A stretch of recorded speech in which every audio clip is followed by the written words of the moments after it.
Hello my dear students, कैसे हैं आप लोग। आई होप आप बहुत अच्छे से होंगे, आपकी प्रिपरेशन बहुत अच्छे तरीके से चल रही होगी और आई होप आपकी प्रिपरेशन इतनी अच्छी तरीके से चल रही होगी कि आप में इतना कॉन्फिडेंस तो होगा ही कि आप एलटी ग्रेड के जो मेंस एग्जामिनेशन है उसको अच्छे तरीके से क्वालिफाई कर देंगे। और अगर नहीं कर पा रहे हैं, नहीं आपसे प्रिपरेशन हो पा रही है, तो मैं आपके साथ हूँ, मैं आपको प्रिपरेशन कराऊंगा। मैं आपको सारी चीजें अच्छे तरीके से बताऊंगा, सारी चीजें अच्छे तरीके से समझाऊंगा। तो बेटा हमने जो लास्ट जो 2-3 लेक्चर्स देखे, जो 2-3 हमारे लेक्चर्स हुए, उसमें हमने क्या देखा, उसमें हमने law of learning, principles of learning, plateau in learning और लर्निंग कर्व से रिलेटेड हमने क्वेश्चंस देखे। और उसी के साथ मैंने उन्हीं वीडियोस में आपको law of learning, learning curve, learning के प्रिंसिपल्स, लर्निंग के टाइप्स और प्लेट्यू इन लर्निंग मैंने आपको बताया। और हमारा जो अगला क्वेश्चन होने वाला है वो है बेटा हमारा पर्सनैलिटी और इंटेलिजेंस से क्वेश्चन।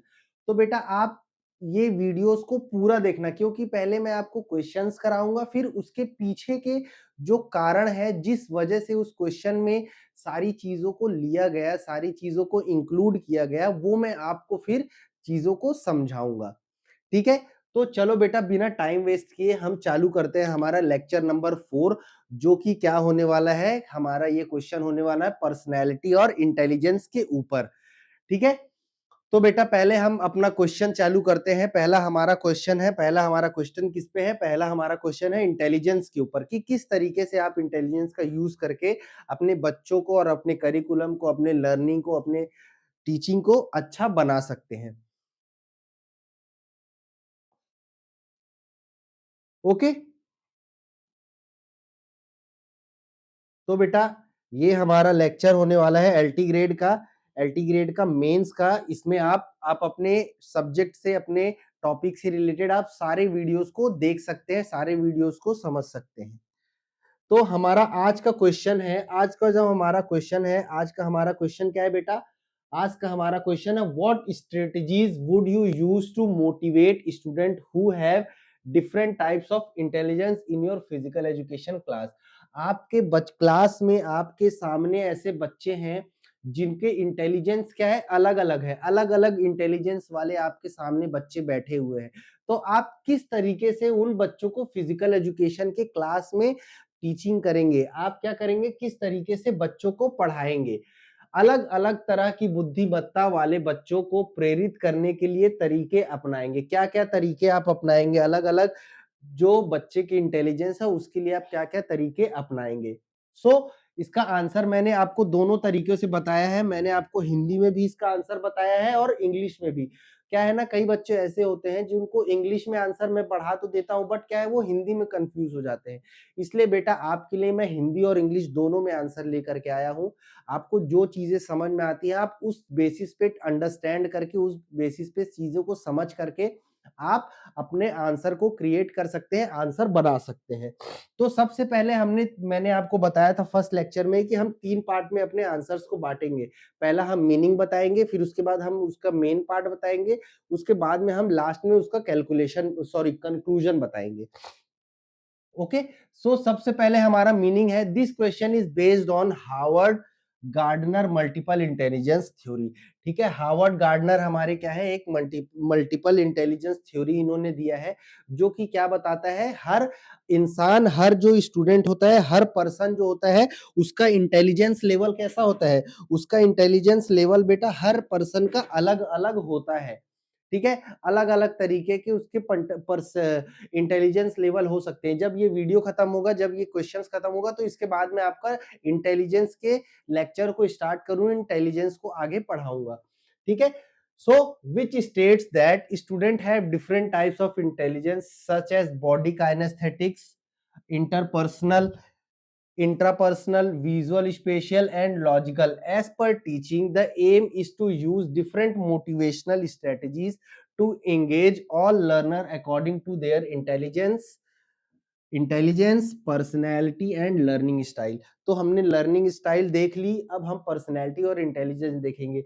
तो क्या कह रहा है कि हम हार्वर्ड गार्डनर मल्टीपल इंटेलिजेंस को यूज करते हुए हम बच्चों को इस तरीके से ज्ञान देंगे, इस तरीके से लर्निंग कराएंगे कि वो उसमें जो उसके इंटेलिजेंस, उसकी पर्सनैलिटी और उसका लर्निंग स्टाइल, सारी चीजों को इंक्लूड करके हम उसको अच्छे से अच्छा लर्निंग प्लेटफॉर्म, लर्निंग गाइडेंस दे सके। अब हिंदी में, यह प्रश्न मल्टीपल इंटेलिजेंस थ्योरी पर आधारित है, जिसमें बताया गया है कि बच्चे की बुद्धिमत्ता अलग अलग प्रकार की होती है, इसलिए शिक्षक को ऐसे तरीके अपनाने होते हैं जिससे हर बच्चा प्रेरित हो सके। सही बात है, हमको ऐसा वे अपनाना है, हमको ऐसा तरीका अपनाना है जिससे क्या हो, हमारा बच्चा ज्यादा से ज्यादा प्रेरित हो, ज्यादा से ज्यादा मोटिवेट हो। ओके, अब इसके बाद हम आते हैं हमारे मेन पार्ट में। मेन पार्ट हमारा क्या कहता है, सबसे पहले इंग्लिश में हम देखेंगे, in physical education class student define their abilities and interest due to individual differences, intelligence and personality trait. It's obvious कि क्या है बेटा, हमारे क्लास में अलग अलग इंटेलिजेंस लेवल के, अलग अलग पर्सनैलिटी के, अलग अलग इंडिविजुअल डिफरेंसेस के बच्चे हो सकते हैं, और हमको क्या करना है, उन्हीं के बेसिस पे हमारे को बच्चों को पढ़ाना है, बच्चों को चीजें समझानी है। Therefore motivation should be intrinsic interest, enjoyment and extrinsic reward and recognition. उसके साथ ही हमको मोटिवेशन का भी यूज करना है, जो कि क्या होंगे, इंट्रिंसिक और एक्सटेंसिक मोटिवेशन होंगे। For bodily kinesthetics learning I would use practical activities, drills, real game situation to keep them engage. हम क्या करेंगे, हम किस किस चीज का यूज करेंगे, हम बेटा किसका, काइनेस्थेटिक्स लर्नर के सेंसेस का यूज करेंगे, जिसमें हम उसको क्या कराएंगे, अलग अलग ड्रिल्स कराएंगे, रियल लाइफ गेम्स कराएंगे, जिससे बच्चा क्या हो, और ज्यादा इन्वॉल्व हो, और ज्यादा चीजों में इंटर करे, चीजों को सीखने में कोशिश करे। ठीक है, for visual spatial learning demonstration कराएंगे, video movement pattern helps in understanding skills. हम ये क्या है, उसको स्पेशल लर्निंग्स के लिए हम उसको डिमॉन्स्ट्रेशन, वीडियो मूवमेंट पैटर्न को हम कराएंगे, जिससे वो स्किल्स को और अच्छे तरीके से समझ सके। For interpersonal learner group activities, team sports and peer learning increase motivation. ये क्या है, हमारा इंटरपर्सनल और इंट्रापर्सनल लर्निंग के लिए हम क्या करेंगे, उसको क्या कराएंगे, इंटरपर्सनल के लिए हम जब एक से ज्यादा लोग कोई एक्टिविटी में हम पार्टिसिपेट कराएंगे, ग्रुप एक्टिविटी कराएंगे, उसके अलावा पीयर लर्निंग बढ़ाएंगे, और इंट्रापर्सनल के लिए क्या करेंगे, हम उसको सेल्फ पेस्ड ग्रुप देंगे, स्पेस्ड ग्रुप देंगे, हम उसको अपने साथ अकेला टाइम देंगे, जिससे वो खुद से भी अपने आप को इवेलुएट करके क्या कर सके, अच्छे तरीके से चीजों को समझ सके, अच्छे तरीके से चीजों को सीख सके। ठीक है बेटा, अब अगला हमारा क्या है, for logical learners explaining rules, technique and strategies improve engagement. जो हमारे लॉजिकल लर्नर्स है, जो थोड़ा लॉजिकली वे में सोचते हैं, लॉजिकली वे में पार्टिसिपेट करते हैं, उनको क्या है, हम रूल्स और टेक्निक, स्ट्रेटजीज को बढ़ाने का हम अलग अलग तरीका बताएंगे। यूजिंग रीइंफोर्समेंट, प्रेस और feedback increase confidence and follow the law of effect. हम उसको रीइंफोर्समेंट देंगे, हम उसको रीइंफोर्समेंट देंगे, हम क्या देंगे, उसको प्रेज देंगे, फीडबैक देंगे, जो उसका मोटिवेशन बढ़ाएगा, किस चीज के लिए, उसके लॉ ऑफ इफेक्ट को यूज करने के लिए। ठीक है, applying the law of readiness ensure student and mentally prepared. हम क्या है, इससे क्या होगा, हमारा जो बच्चा है वो लॉ ऑफ रेडीनेस को फॉलो करेगा, और वो मेंटली और फिजिकली प्रिपेयर होगा किसी भी एक्टिविटी को सीखने के लिए। To address personality difference, introvert extrovert, I would create an inclusive environment where every student feel comfortable participating. इसमें क्या करेंगे, हम एक ऐसा इन्वायरमेंट बनाएंगे जिसमें हमारा या तो बच्चा इंट्रोवर्ट हो या एक्सट्रोवर्ट हो, दोनों टाइप का बच्चा क्या करे, कंफर्टेबल हो करके पार्टिसिपेट कर सके, कंफर्टेबल हो करके चीजों को समझ सके। whereby where every student feel comfortable by using varied teaching method, demonstration, practice, feedback and ensure equal opportunities, student remain motivated। इसके अलावा हम क्या करेंगे, हमारे चीज़ों को टीचिंग्स मेथड को अलग-अलग टीचिंग मेथड्स का यूज़ करेंगे। आप यहाँ पे टीचिंग मेथड्स को भी एक्सप्लेन कर सकते हैं। क्या-क्या मेथड होते हैं? ऑडियो टीचिंग होते हैं, वीडियो एड होते हैं, ऑडियो वीडियो एड होते हैं, teachers teaching method, lecture method है, डेमोन्स्ट्रेशन मेथड है, इमिटेशन मेथड है, और भी मेथड्स हैं जिसको आप क्या कर सकते हैं, यूज़ कर सकते हैं बेटा यहाँ पे, कि आपका उससे बच्चे का और अच्छे तरीके से क्या हो, बच्चे के लर्निंग और अच्छे तरीके से बढ़े। ठीक है, अब बेटा हिंदी वाले जो बच्चे हैं उनके लिए मुख्य भाग क्या है हमारा, फिजिकल एजुकेशन क्लास में बच्चों को इंटेलिजेंस, पर्सनैलिटी को और सीखने की क्षमता अलग होती है, इसलिए मोटिवेशन भी अलग-अलग तरीके से देना चाहिए। बॉडीली काइनेस्थेटिक्स इंटेलिजेंस वाले बच्चों के लिए ज्यादा प्रैक्टिकल एक्टिविटी और गेम्स कराए जाते हैं। जिन बच्चों का बॉडी अच्छे तरीके से कनेक्ट है, उनका कोऑर्डिनेशन अच्छा डेवलप है, उनके बॉडी के जो फिटनेस और स्किल रिलेटेड कंपोनेंट्स है अच्छे से डेवलप है, उनको हम क्या करते हैं, उनको हम प्रैक्टिकल एक्टिविटीज ज्यादा कराते हैं। विजुअल इंटेलिजेंस वाले बच्चों के लिए डेमोन्स्ट्रेशन और वीडियो का उपयोग किया जाता है। इंटरपर्सनल इंटेलिजेंस वाले बच्चों के लिए टीम गेम्स और ग्रुप एक्टिविटी फायदेमंद होती है।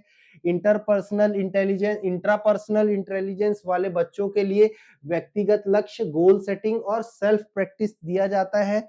फिर लॉजिकल इंटेलिजेंस वाले बच्चों के लिए नियम और तकनीक समझाकर सिखाया जाता है। प्रशंसा, फीडबैक, रीइंफोर्समेंट बच्चों को दिया जाता है, जिससे उसका आत्मविश्वास बढ़ता है और लॉ ऑफ इफेक्ट बढ़ता है, कि उसका इफेक्ट देना, उसका रिजल्ट आना अच्छे तरीके से चालू हो जाता है। आंतरिक और बाहरी मोटिवेशन दोनों जरूरी है। इंट्रिंसिक और एक्सट्रिंसिक, जो हमारा आंतरिक और बाहरी मोटिवेशन, प्रेरणा दोनों जरूरी है बच्चे के लिए, जिससे क्या हो, उसका लर्निंग अच्छे तरीके से और बढ़ सके। साथ ही बच्चों की पर्सनैलिटी, इंट्रोवर्ट एक्सट्रोवर्ट को ध्यान में रखते हुए सबको भाग लेने का मौका देना चाहिए। यस, इट्स वेरी इंपॉर्टेंट, क्योंकि हमारा फिजिकल एजुकेशन क्या कहता है, हम जब कोई भी फिजिकल एजुकेशन पार्ट कहता है कि you are, it is not necessary to take position in every competition, it is necessary to take part. आपका हर कंपटीशन में मेडल लाना जरूरी नहीं है, जरूरी ये है कि आप उसमें पार्टिसिपेट लेकर के कितनी सारी चीजों को सीखते हैं। ये कि हमारा क्वेश्चन क्या है, कि यही हमारा पर्सनैलिटी को निखारता है, पर्सनैलिटी इंटेलिजेंस को बताता है कि किस तरीके से क्या होता है, हमारा बच्चा कितने अच्छे तरीके से हम उसके इंटेलिजेंस को समझ करके अपने लर्निंग इन्वायरमेंट को हम चेंज करते हैं, बदलते हैं। ओके, अब नेक्स्ट हमारा आता है बेटा कंक्लूजन पार्ट। कंक्लूजन पार्ट में क्या है हमारा, thus by applying motivational strategies based on multiple intelligence and psychological principle like motivation, reinforcement and personality, a teacher can ensure active participation and effective learning for all students in physical education with different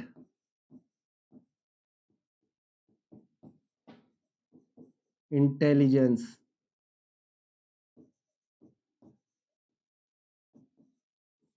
okay, ये बेटा समझ में आया conclusion. अब इसका निष्कर्ष हिंदी में है, इस प्रकार अगर शिक्षक अलग अलग बुद्धिमत्ता और मनोवैज्ञानिक सिद्धांतों मोटिवेशन, रीइंफोर्समेंट, पर्सनैलिटी के आधार पर रणनीति अपनाता है, तो वह सभी बच्चों को प्रेरित करके उनकी बेहतर भागीदारी और सीखने को सुरक्षित कर सकता है। ठीक है, समझ में आया बेटा, कि अगर आप जब आगे चल के आपके सामने कोई क्वेश्चन आता है, आपके सामने कोई क्वेश्चन ऐसा आता है कि बच्चों के पर्सनैलिटी और बच्चों के इंटेलिजेंस के हिसाब से आपको क्या करना है, आपको क्लास का करिकुलम डिजाइन करना है। अगर कोई बच्चा ध्यान नहीं दे रहा है तो आप क्या करेंगे, अगर किसी बच्चे का मन नहीं लग रहा है तो आप क्या करेंगे। ये सारी चीजों को आपको क्या करना है, ये सारी चीजों को आपको बेटा ध्यान में रखना है, कि क्या हो, आपका कोई भी ऐसा पार्ट या कोई भी ऐसी चीजें ना छूट जाए, कोई भी आपका ऐसा तरीका ना छूट जाए जो क्या करे, आपके बच्चे के लर्निंग को क्या करे, बोर बना दे, बच्चे के लर्निंग को इफेक्टिव ना बनाए। तो हम क्या यूज करते हैं, हम बेटा साइकोलॉजिकल प्रिंसिपल्स यूज करते हैं, उसके साथ साथ हम लर्निंग का यूज करते हैं, उसके साथ हम क्या यूज करते हैं, लर्निंग के साथ हम पर्सनैलिटी को देखते हैं। ठीक है। और क्या देखते हैं, उसके साथ हम बच्चे की इंटेलिजेंस को देखते हैं। और क्या देखते हैं, इसके साथ हम लॉ और प्रिंसिपल्स ऑफ लर्निंग्स को भी देखते हैं। ठीक है बेटा, तो ये सारी चीजें आपको ध्यान रखनी है जब भी आप क्या करें, कोई भी क्वेश्चंस का आंसर दे, क्योंकि ये चीजें आपको हर क्वेश्चन के पैटर्न में काम आएंगी। चाहे वो आपका हिस्ट्री से रिलेटेड हो, चाहे वो आपका साइकोलॉजी हो, चाहे किन्सोलॉजी हो, चाहे बायोमैकेनिक्स हो, चाहे एनाटॉमी हो, चाहे फिजियोलॉजी हो, आपको हमेशा क्या प्रोस्पेक्टिव रखना है, आपको हमेशा एक सामने ऐसा प्रोस्पेक्टिव रखना है कि हम अपनी अंडरस्टैंडिंग को समझ करके इन सब चीजों को फॉलो करके क्या दे रहे हैं, हम आंसर अच्छे तरीके से दे रहे हैं। ठीक है बेटा, तो आई होप आपको ये क्वेश्चन समझ में आ गया होगा अच्छे तरीके से। अब बेटा हम आगे चलने वाले हैं किसमें, अब हम आगे चलने वाले हैं बेटा किसमें, अब हम पढ़ने वाले हैं हमारे इंटेलिजेंस को, कि हमारा इंटेलिजेंस आखिरकार कहता क्या है।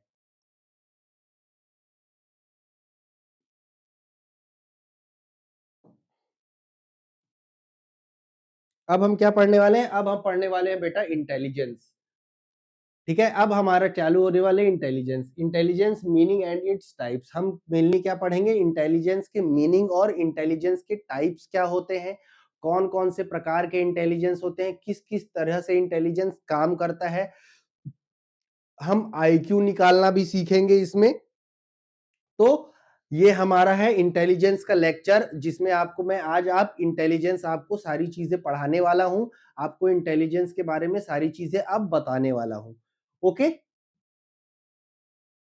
तो सबसे पहले हमारा क्या आता है, सबसे पहला आता है हमारा मीनिंग ऑफ इंटेलिजेंस। देखो बेटा, ये मैं आपको ना हिंदी और इंग्लिश दोनों में पढ़ाऊंगा, आप दोनों में इन सब चीजों को समझ सकते हैं। आप बेटा हिंदी वाले ये मत सोचना कि आपको मैं हिंदी में, जो इंग्लिश में सर पढ़ा रहे हैं हिंदी वाले को तो पढ़ा नहीं रहे हैं तो लेक्चर नहीं देखेंगे। पहले मैं आपको सारी चीजें हिंदी और इंग्लिश दोनों में साथ साथ चलती जाएंगी। इंग्लिश में चीजें पढ़ाऊंगा, फिर इसके बाद हिंदी में भी है।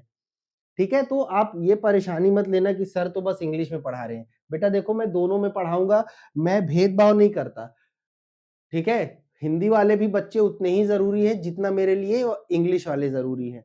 ओके, सो सबसे पहले हम आ जाते हैं किसमें, हमारे इंटेलिजेंस में। अब हमारा इंटेलिजेंस क्या कहता है, meaning, intelligence comes from Latin word intelligere to understand. Intelligence कहां से है, लैटिन वर्ड से आया, जो क्या है, इंटेलिजेर, जिसका मतलब क्या है, टू अंडरस्टैंड, जिसको हम लोग क्या बोलते हैं, समझना। Intelligence is a key construct employed to know how individual differ from one another. Intelligence क्या है, बताता है कि किस तरीके से एक इंसान दूसरे इंसान से भिन्न है, एक इंसान दूसरे इंसान से अलग है। ये क्या बताता है, कौन बताता है, ये हमको बताता है क्या, हमको बताता है intelligence. Okay, it also provide an understanding of how people adapt their behavior according to the environment in which they are living। ठीक है, ये भी सही बात है। हम अपने इंटेलिजेंस के, हम अपने पर्सनैलिटी के बेसिस में क्या करते हैं, सामने जो इन्वायरमेंट चल रहा है, सामने जो सिचुएशन चल रही है, उस सिचुएशन के हिसाब से अपने को ढाल देते हैं। ये क्या है बेटा, यही है आपकी इंटेलिजेंस को बताता है कि आपकी बुद्धिमत्ता कितनी अच्छी है। फिर नेक्स्ट क्या है, intelligence is the ability of an individual to cope up with his environment. आपके इन्वायरमेंट में जो भी चीजें चल रही हैं उसके हिसाब से आप कोप अप करना, आपको सब चीजों में मैच करना, सब चीजों के हिसाब से आपको साथ साथ चलना, आपको कौन कराता है, आपका इंटेलिजेंस कराता है। Intelligence characterize the whole behaviour of an individual and in is some of his or her abilities which are quantitatively differential. Differential मतलब आपका जो भी बिहेवियर अलग अलग है, उस बिहेवियर को सब के साथ मिलाने में कौन हेल्प करता है, आपका हेल्प करता है इंटेलिजेंस। इसमें कोई डाउट तो नहीं है बेटा। अब चलो बेटा हिंदी वाले कुछ देख लो आप लोग। बुद्धिमत्ता क्या है, क्या है बेटा बुद्धिमत्ता, अभी मैंने आपको बताया। बुद्धिमत्ता का अर्थ क्या है, इंटेलिजेंस शब्द लैटिन से आया इंटेलिजेंस, जिसका अर्थ क्या क्या है, समझना, टू अंडरस्टैंड। बुद्धिमत्ता का मतलब क्या है? बुद्धिमत्ता एक महत्वपूर्ण गुण है जिससे हम समझते हैं कि लोग एक दूसरे से कैसे अलग है। इंटेलिजेंस हमको क्या बताता है कि किस तरीके से एक ये आदमी है, ये कैसे इस वाले आदमी से अलग है। ये क्या बताता है? ये हमको बताता है इंटेलिजेंस। यह हमें यह भी समझने में मदद करती है कि लोग अपने आस-पास के वातावरण के अनुसार अपना व्यवहार कैसे बदलते हैं। आपके वातावरण के हिसाब से आपका व्यवहार किस तरीके से बदलता है।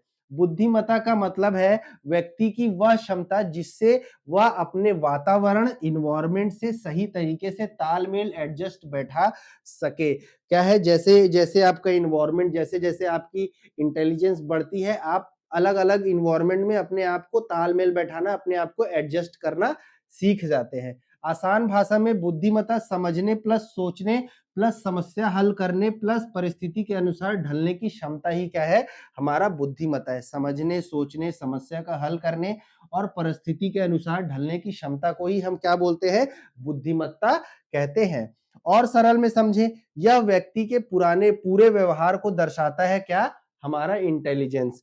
और यह उसकी सभी क्षमताओं एबिलिटीज का योग होती है जिन्हें मापा भी जा सकता है। हम लोग इंटेलिजेंस मेजर करते हैं ना किससे? हम लोग इंटेलिजेंस मेजर करते हैं बेटा आईक्यू से। ठीक है, अभी आगे चल के मैं आपको बताऊंगा कि आईक्यू से इंटेलिजेंस हम कैसे मेजर करते हैं। एक लाइन में समझो, बुद्धिमत्ता वह क्षमता है जिससे व्यक्ति समझता है, सीखता है और परिस्थितियों के अनुसार खुद को ढालता है। बुद्धिमत्ता क्या है? एक ऐसी क्षमता है जो आपको क्या सिखाती है? जो आपको सिखाती है कि किस तरह से आप अलग-अलग परिस्थितियों के हिसाब से अपने आप को ढालना है, अपने आप को सीखना है और समझना है। समझ में आया बेटा? अब इसके बाद नेक्स्ट क्या है हमारा? लर्निंग।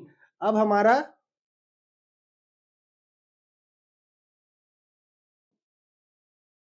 यस, अब हमारे क्या है कुछ देखो बेटा कुछ इंटेलिजेंस के पॉइंट्स हैं जो हमको क्या करते हैं आगे चल करके सिखाते हैं बताते हैं। सबसे पहला हमारा है learning, the ability to acquire and understand new information.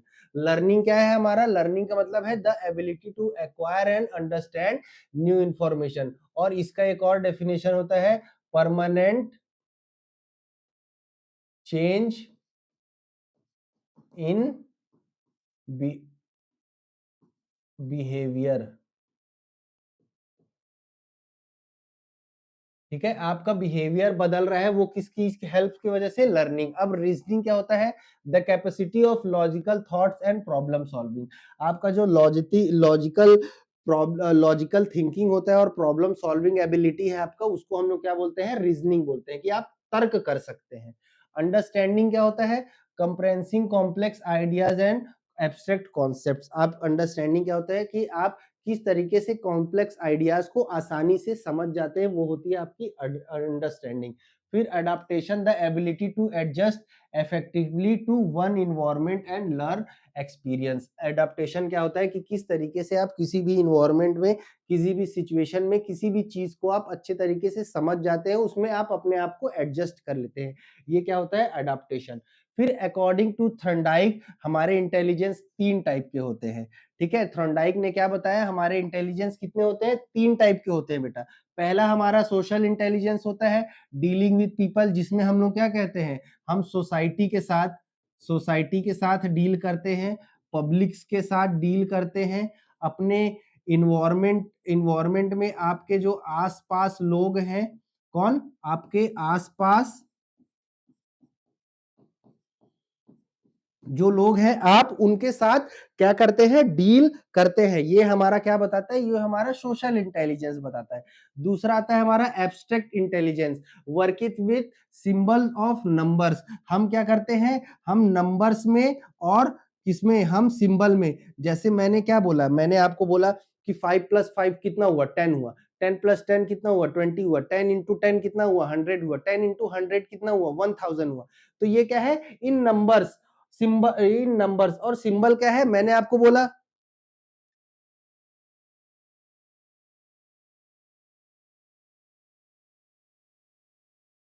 तो ये क्या है, हम सिंबल्स हैं, ये हमारे जेस्चर्स हैं, जो हमको क्या बता रहे हैं, जो हमको किसी न किसी चीज़ में हमको बता रहे हैं कि हमको किस तरीके से उस पे डील करना है। अब सिंबल किसी भी तरीके का हो सकता है, चाहे वो हमारा जेस्चर वाला सिंबल हो, चाहे वो हमारा लिखने वाला सिंबल हो। जैसे मैथ्स में हमारा ये वाला सिंबल होता है ना एक, तो इसको क्या बोलते हैं? ऐड, इसको सब्सट्रैक्ट, इसको डिवाइड, इसको मल्टीप्लाई, इसको ब्रैकेट। तो ये क्या है, हमारा सिंबल के बेसिस में और नंबर्स के बेसिस में जो भी हमारा इंटेलिजेंस काम करता है, इसको हम लोग क्या बोलते हैं? Abstract intelligence. अब तीसरा आता है हमारा कंक्रीट इंटेलिजेंस, जो हमारे ऑब्जेक्ट्स के साथ डील करता है। किसके साथ डील करता है? डील विद द ऑब्जेक्ट्स और काइंड्स के साथ, जो हमारे किसी सामान के साथ डील करता है। ठीक है, इसको हम लोग क्या बोलते हैं? कौन सा इंटेलिजेंस? Concrete intelligence. अब हमारे अकॉर्डिंग टू स्पीयरमैन, अब हमारे स्पीयरमैन भाई साहब आ गए। स्पीयरमैन भाई साहब ने दो फैक्टर बताया, जी फैक्टर और एक एस फैक्टर। जी फैक्टर क्या होता है? General intelligence. जनरल इंटेलिजेंस और स्पेसिफिक इंटेलिजेंस बेटा सबके अंदर होता है, हर इंसान के अंदर दोनों पाया जाता है। स्पीयरमैन ने क्या बताया? हमारा जी फैक्टर और एस फैक्टर। जी का मतलब क्या होता है? जनरल, एस का मतलब होता है स्पेसिफिक। तो जनरल और स्पेसिफिक हर इंसान के अंदर होता है, एक बच्चे से लेकर के एक बूढ़े इंसान तक के अंदर इंटेलिजेंस जनरल और स्पेसिफिक पाया जाता है। अब जनरल क्या होता है बेटा? जनरल ये इंटेलिजेंस होता है कि जनरल इंटेलिजेंस ऐसा होता है कि आप हर सिचुएशन में, हर स्थिति में अपने इंसान अपने बुद्धिमत्ता को यूज कर पाता है। और स्पेसिफिक इंटेलिजेंस क्या होता है? टास्क स्पेसिफिक होता है। ठीक है, जैसे स्पेसिफिक हो गया, मैं फिजिकल एजुकेशन का टीचर हूं, तो मुझे फिजिकल एजुकेशन की कोई भी चीज आप बोलोगे सर ये आप पढ़ा दो, तो मैं उस स्पेसिफिक टास्क के बेसिस पे आपको अपने इंटेलिजेंस के साथ चीजों को पढ़ा दूंगा, चीजों को समझा दूंगा। अब आप मुझे ये बोलोगे कि सर आप एक काम करो, आप उस हॉस्पिटल में जाकर के ऑपरेशन कर दो, तो क्या ये करना संभव है? ये करना संभव नहीं है। क्यों? क्योंकि वो स्पेसिफिक टास्क मेरे इंटेलिजेंस के लेवल से बाहर है। इसलिए एस फैक्टर सबका अलग अलग होता है, हर इंसान का, हर पर्सन का एस फैक्टर, ये स्पेसिफिक इंटेलिजेंस अलग अलग होता है। तो हमारे स्पेयरमैन भाई साहब ने दो फैक्टर बता दिया, जी फैक्टर, एस फैक्टर। जी मतलब जनरल, जो सबके में समान होगा, और स्पेसिफिक, एस से स्पेसिफिक, जो सबका क्या होगा? अलग अलग होगा, सबके लिए भिन्न भिन्न होगा, हर इंसान का स्पेसिफिक इंटेलिजेंस अलग अलग होगा। ठीक है बेटा, समझ में आया ये चीज आपको? अब आ जाओ बेटा हिंदी वाले। हमारा बुद्धिमत्ता का मुख्य तत्व, मेन कंपोनेंट्स क्या क्या है? लर्निंग है, रीजनिंग है, अंडरस्टैंडिंग है, अडेप्टेशन है। लर्निंग क्या है? किसी नई जानकारी को सीखने और समझने की क्षमता हमारा लर्निंग है। रीजनिंग क्या है? सही सोच, समस्या का हल करना और तर्क करने को हम लोग क्या बोलते हैं? लर्निंग बोलते हैं। अंडरस्टैंडिंग, समझना, कठिन और अमूर्त अब्स्ट्रैक्ट विचारों को समझने की क्षमता को हम लोग अंडरस्टैंडिंग बोलते हैं। एडाप्टेशन क्या है? अनुकूलन, आप उसके हिसाब से ढल जाना, वातावरण के अनुसार खुद को ढालना और अनुभव से सीखने को हम लोग क्या बोलते हैं? एडाप्टेशन बोलते हैं। अब उसके बाद क्या आ जाता है बेटा? थॉर्नडाइक के अनुसार हमने क्या पढ़े? तीन नियम पढ़े। क्या पढ़े? तीन टाइप्स ऑफ इंटेलिजेंस पढ़े। पहला हमारा सामाजिक बुद्धिमत्ता था, दूसरा अमूर्त बुद्धिमत्ता, और तीसरा ठोस बुद्धिमत्ता। तो लोगों के साथ अच्छे से व्यवहार करना, लोगों के साथ रहना, लोगों के साथ से व्यवहार से सीखना को हम लोग क्या बोलते हैं? हम सामाजिक बुद्धिमत्ता बोलते हैं। एब्स्ट्रैक्ट इंटेलिजेंस क्या होता है? अमूर्त बुद्धि, चिन्हों, सिंबल और संख्याओं के आधार के साथ सीखने को हम लोग क्या बोलते हैं? एब्स्ट्रैक्ट। और कंक्रीट इंटेलिजेंस क्या होते हैं? वस्तुओं, ऑब्जेक्ट के साथ काम करना। किसी ऑब्जेक्ट हमको दे दिया और बोला कि इस ऑब्जेक्ट के साथ आपको कोई प्रोजेक्ट बनाना है, आपको कोई काम करना है, तो उस ऑब्जेक्ट के बेसिस पे हम चीजें सीख रहे हैं, तो वो क्या है? हमारा बेटा कंक्रीट। अब जैसे मुझे बोल दिया कि ये ऑल आउट है, इस ऑल आउट के बेसिस पे आपको ये सीखना है कि ये काम कैसे करता है, इसके पीछे का साइंस क्या है, इसको किस तरीके से बनाया गया है। तो मैं इस ऑब्जेक्ट से जो भी चीजें सीख रहा हूं वो क्या है? कंक्रीट इंटेलिजेंस है। ठीक है बेटा, अब स्पीयरमैन के अनुसार मैंने बताया आपको जी फैक्टर, एस फैक्टर। एक सामान्य क्षमता जो हर काम में काम आती है, सही बात है, जो हर इंसान के अंदर होता है, हर काम में काम आएगी। और किसी खास काम के लिए विशेष क्षमता, जिसको हम लोग बोलते हैं स्पेसिफिक इंटेलिजेंस, एक्स फैक्टर। समझ में आया बेटा? अब इसके बाद हमारा नेक्स्ट क्या आता है, डेफिनेशन ऑफ इंटेलिजेंस। हमारा डेफिनेशन ऑफ इंटेलिजेंस हम लोग देख लेते हैं। Intelligence is the ability to जज well, reason well and act well. Binet Binet ने हमारा क्या बोला कि इंटेलिजेंस हमारी एक ऐसी क्षमता है जो हमको क्या करती है, जज करने का, हमको रीजन करने का, और एंड एक्ट उसके हिसाब से हमको अपनी गतिविधियां दिखाने का तरीका बताती है। हमारे बीनेट भाई साहब ने कहा intelligence is the global or aggression aggregative capacity of an individual to think rationally, act purposefully and deal effectively with his or her environment. ये किसने कहा, वैश्नर ने कहा। फिर उसके बाद intelligence is the capacity to learn and adjust to relatively new and changing condition. ये क्या है, कहा वैगनर ने कहा। फिर उसके बाद हमारा क्या है, intelligence is the ability to adapt to shape and select environment to accomplish one goal and those one society and culture। ये हमारा स्टेनबर्ग ने कहा। तो ये क्या है बेटा, कुछ डेफिनेशन है, आप इस डेफिनेशन को देख लो, ये आपके डेफिनेशन काम आएंगे बेटा। आपको आगे कोई अगर डेफिनेशन से रिलेटेड कभी कोई क्वेश्चन आता है इंटेलिजेंस के, तो आपको ये काम आएंगे। तो ये 4 लोगों के हिसाब से डेफिनेशन है, आप इनको देख ले बेटा। अब इसके बाद वही सेम चीजें, हमारा डेफिनेशन जो हमारे इंग्लिश में था उन्हीं में। बीनेट ने कहा है बुद्धिमत्ता वह क्षमता है जिससे व्यक्ति सही निर्णय लेता है, सही सोचता है और सही कार्य करता है। और वेस्लर के हिसाब से क्या है, बुद्धिमत्ता व्यक्ति की वह कुल क्षमता है जिससे वह तर्क संगत होता है, उद्देश्य के साथ कार्य करता है और अपने वातावरण से प्रभावी तरीके से निपटता है। फिर उसके बाद वैगमैन ने कहा कि बुद्धिमत्ता वह क्षमता है जिससे व्यक्ति नई चीजें सीखता है और बदलती परिस्थितियों के अनुसार खुद को ढालता है। स्टेनबर्ग ने कहा कि बुद्धिमत्ता वह क्षमता है जिससे व्यक्ति अपने वातावरण के अनुसार खुद को ढालता है, एडाप्टेशन करता है, वातावरण को बदलता है, शेप करता है और सही विकल्प चुनता है, सेलेक्ट करता है, ताकि वह अपने और समाज के लक्ष्यों को प्राप्त कर सके। सही बात है बेटा, ये है आपका इंटेलिजेंस। अब एक शब्द में समझ लो, बुद्धिमत्ता वह क्षमता है जिससे व्यक्ति सही सोचता है, सीखता है और परिस्थितियों के अनुसार खुद को ढालकर लक्ष्य हासिल करता है। Nature of intelligence. अब बेटा हमारा क्या है, हमारा इंटेलिजेंस का नेचर कैसा होता है, हमारा इंटेलिजेंस का नेचर कैसा होता है। पहला नेचर क्या है, it is an इनेट mental ability which grow and is influenced by the environment. ये क्या है कि नेट है, ये हमारी उम्र के साथ आने वाली इंटेलिजेंस है जो हमारे इन्वायरमेंट के हिसाब से क्या होता है, आगे बढ़ता चला जाता है। It shows the capacity to adapt to new or changed situation quickly and correctly. ये क्या है, हमारी एक ऐसी कैपेसिटी है, क्या हमारी एक ऐसी क्षमता है जो हमारा सिचुएशन के हिसाब से, बदलते हुए सिचुएशन के हिसाब से हम उस पे अडाप्ट कर लेते हैं और सही तरीके से काम करते हैं।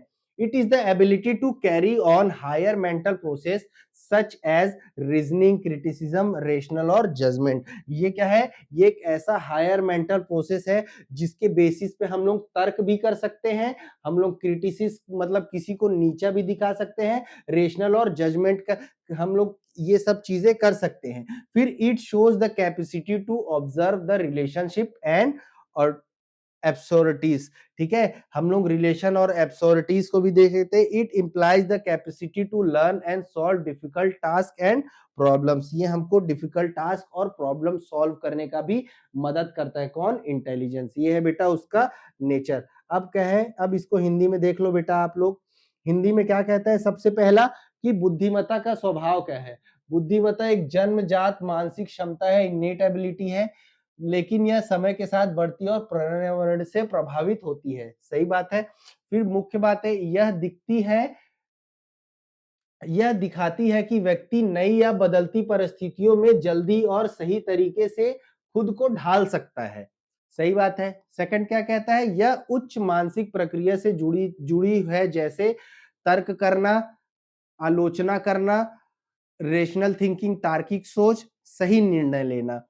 और इसके बाद क्या है, यह भी बताती है कि व्यक्ति चीजों के बीच संबंध, रिलेशनशिप समझ सकता है या नहीं, चीजों के बीच रिलेशनशिप स्टैब्लिश कर सकता है या नहीं, और गलत या असंगत बातों एब्सोल्यूटिस को पहचान सकता है, सही जो चीजें नहीं है उसको भी क्या करते हैं, हम पहचान सकते हैं। बुद्धिमत्ता यह क्षमता भी है कि व्यक्ति नई चीजें सीख सके, कठिन काम और सामान्य समस्याओं को हल कर सके, ये भी हमारा क्या है, ये भी हमारा बुद्धिमत्ता बताती है। एक लाइन में समझो बेटा, बुद्धिमत्ता वह क्षमता है जिससे व्यक्ति सोचता है, सीखता है, समझता है और परिस्थितियों के अनुसार खुद को ढालकर समस्याओं को हल करता है। यही हमारा क्या है, ये है हमारा बुद्धिमत्ता का स्वभाव, बुद्धिमत्ता का नेचर। अब इसके बाद आता है टाइप्स ऑफ इंटेलिजेंस। देखो बेटा, 3 टाइप के इंटेलिजेंस है। कितने हैं हमारे, मेनली हमारे 3 टाइप के हैं। Intelligence is divided into 3 kinds. पहला है कंक्रीट इंटेलिजेंस और मैकेनिकल इंटेलिजेंस।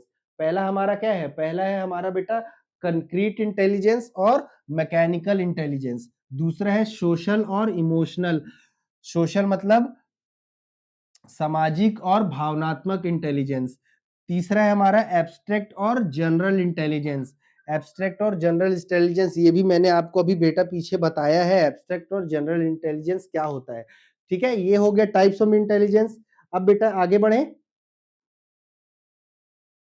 देखो, अब बुद्धिमत्ता 3 प्रकार के हैं। हमने पहला पढ़ा ठोस और यांत्रिक बुद्धिमत्ता, जिसको हम लोग क्या बोलते हैं, कंक्रीट कंक्रीट इंटेलिजेंस और मैकेनिकल इंटेलिजेंस। ठोस या यांत्रिक बुद्धिमत्ता यह वस्तुओं और मशीनों के साथ काम करने की क्षमता देती है। पहला कंक्रीट और मैकेनिकल क्या करती है, ये आपको मशीन के साथ काम करने की क्षमता देती है। उदाहरण, मशीन चलाना, उपकरणों का उपयोग करना, टूल्स का, खेल या शारीरिक शिक्षा शारीरिक कार्य करना। शारीरिक कार्य में जैसे हमारे जिम में क्या आ जाते हैं, जिम में हमारे इक्विपमेंट्स आ जाते हैं ना, हमारे जिम के सामान या मशीन को हम लोग किस तरीके से यूज करेंगे, ये हमारा ठोस और यांत्रिक बुद्धिमत्ता बताता है। दूसरा हमारा है सामाजिक और भावनात्मक बुद्धिमत्ता, सोशल और इमोशनल इंटेलिजेंस। यह लोगों को समझने और उनके साथ सही व्यवहार करने की क्षमता देता है। कौन, सामाजिक और भावनात्मक बुद्धिमत्ता क्या करता है, ये आपको समझने और लोगों के साथ सही व्यवहार करने की लोगों के साथ क्या करता है,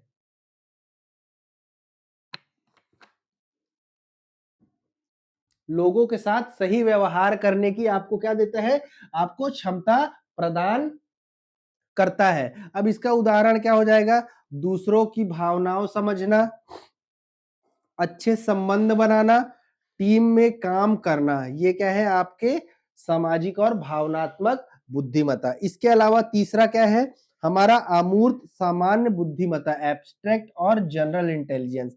जनरल इंटेलिजेंस मैंने आपको स्पीयरमैन के में बताया था ना, जी फैक्टर और एस फैक्टर। ठीक है, तो यह संख्याओं, चिन्हों और विचारों के साथ काम करता है। उदाहरण देख लो, गणित हल करना, तर्क करना, सिद्धांत समझाना। तो ये हमारे एब्स्ट्रैक्ट और जनरल इंटेलिजेंस का पार्ट है। समझ में आया बेटा आपको ये, इसमें कोई डाउट तो नहीं है। फिर हमारे और टाइप्स है, कंक्रीट और मैकेनिकल को मैंने आपको अच्छे तरीके से समझा दिया। कंक्रीट हमारा क्या करता है, कंक्रीट हमारा समझाता है this type of intelligence applicable in using machine, tools, instrument. ठीक है, सोशल इंटेलिजेंस और हमारा इमोशनल इंटेलिजेंस क्या बताता है, it is the ability to understand social situation and act wise in human relationship. Social intelligence, people know the art of winning friends and influence them. कैसे कैसे हम लोगों का दिल जीतते हैं और लोगों से अपने संबंध और अपने रिश्ते को अच्छे तरीके से बना करके रखते हैं, ये हमको सोशल और इमोशनल इंटेलिजेंस बताता है। और इसके अलावा क्या है, एब्स्ट्रैक्ट और जनरल हमने बताया आपको। एब्स्ट्रैक्ट और जनरल इंटेलिजेंस क्या करता है, it is the ability to respond to words, number और लेटर्स। नंबर्स, वर्ड्स और लेटर के पे रिस्पॉन्स करने को हम लोग कौन बताता है, ये हमको बताता है एब्स्ट्रैक्ट और general. This type of intelligence is required for study of book literature. ये ऐसा लिटरेचर हमको, ऐसा इंटेलिजेंस हमको क्यों जरूरत है? ऐसा इंटेलिजेंस हमको बुक्स पढ़ने के लिए और चीजों को समझने के लिए जरूरी होता है। अब हमारा इमोशनल इंटेलिजेंस क्या आता है? First called social intelligence, the ability to perceive, express, understand, regulate emotions. हमारे इमोशंस को, हमारे भाव को रेगुलेट करना, उसको कंट्रोल करने को हम लोग क्या बोलते हैं? हम बोलते हैं बेटा इमोशनल इंटेलिजेंस। क्या बोलते हैं? हम बोलते हैं emotional intelligence. Same study shows EQ to be greater predictor for future success than IQ। EQ और IQ हमारा दो होता है। ये होता है हमारा इमोशनल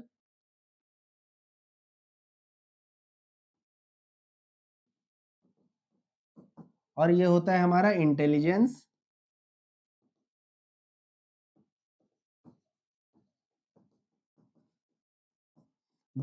आईक्यू और ईक्यू ये हमारा क्या मैटर करता है? ये हमारा भावनात्मक, हमारा कितना, हमारा भाव हमारा कितना अच्छे तरीके से काम कर रहा है, ईक्यू मेजर करता है। और हमारे बुद्धिमत्ता को मेजर करता है हमारा आईक्यू।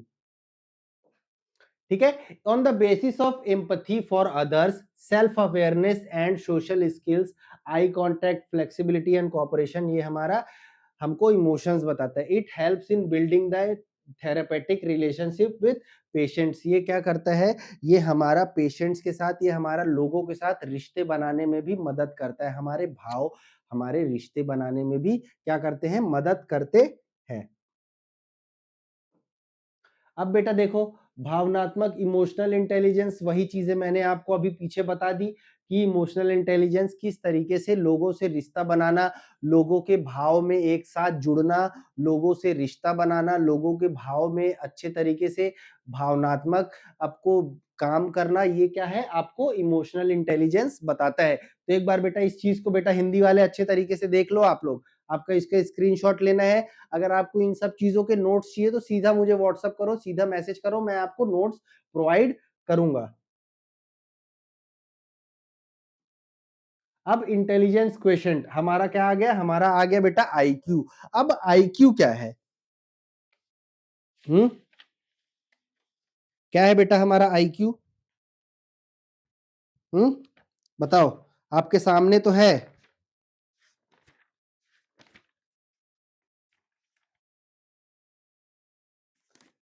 पढ़ो।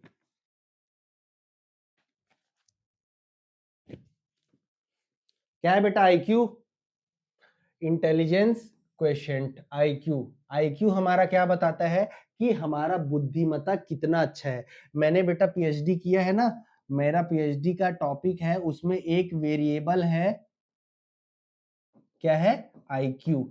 मैंने उत्तर प्रदेश के प्राइवेट और पब्लिक स्कूल, जो प्राइवेट और गवर्नमेंट स्कूल के बच्चे हैं, उन दोनों के बीच का आईक्यू डिफरेंस मेजर किया है कि जो बच्चे पार्टिसिपेट करते हैं स्पोर्ट्स में और जो बच्चे एकेडमिक्स में रहते हैं उनका आईक्यू, और जो बच्चे प्राइवेट और गवर्नमेंट स्कूल के सेम, उनका आईक्यू लेवल मैं मेजर कर रहा हूं अपने पीएचडी के स्टडीज में। ठीक है। सो हम क्या आ जाते हैं next? The abbreviation IQ was coined by the psychologist William stern.